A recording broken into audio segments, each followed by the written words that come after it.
3 minute में पढ़ते हैं सारे के सारे formulas of the chapter gravitation. तो चलिए शुरू करते हैं। सबसे पहले चैप्टर का सबसे बेसिक फॉर्मूला जो ग्रेविटेशनल फोर्स होता है बिटवीन टू बॉडीज, एक वो होता है GMM by R square. M पहली बॉडी का मास, स्मॉल एम दूसरी बॉडी का मास, आर उनके बीच की डिस्टेंस ऑफ सेपरेशन।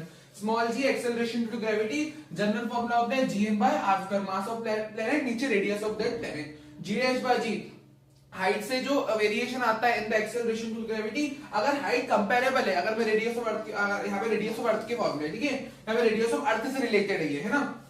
अगर हाइट कंपेरेबल है रेडियस ऑफ अर्थ से, तो ये फॉर्मूला होता है R square by R plus H का whole square. G H by G 1 minus 2h by R, जब h बहुत छोटा है रेडियस ऑफ अर्थ से और नॉट कंपेरेबल है to the radius of earth, ठीक है।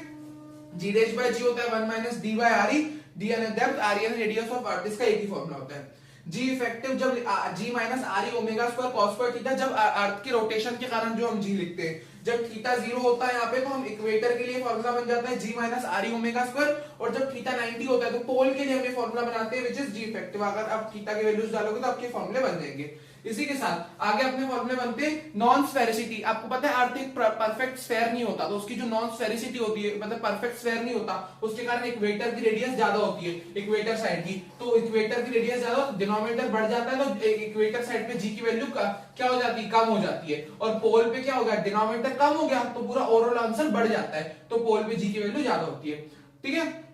ग्रेविटेशनल पोटेंशियल एनर्जी के लिए दो ऑब्जेक्ट्स के बीच में लिख सकते हैं माइनस जीएमएम बाय आर, दोनों का मास डिवाइडेड बाय उनकी डिस्टेंस।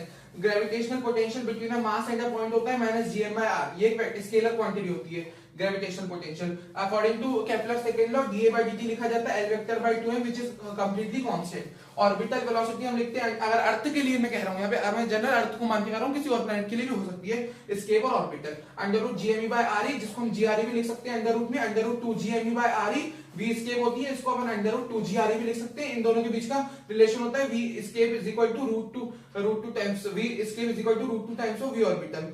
काइनेटिक एनर्जी हम लिख सकते हैं GMM by 2r, total energy हम लिख सकते हैं minus GMM by 2r of orbiting satellite, है ना। तो ये थे हमारे सारे फॉर्मूलाज, ठीक है, of the chapter gravitation. Thank you.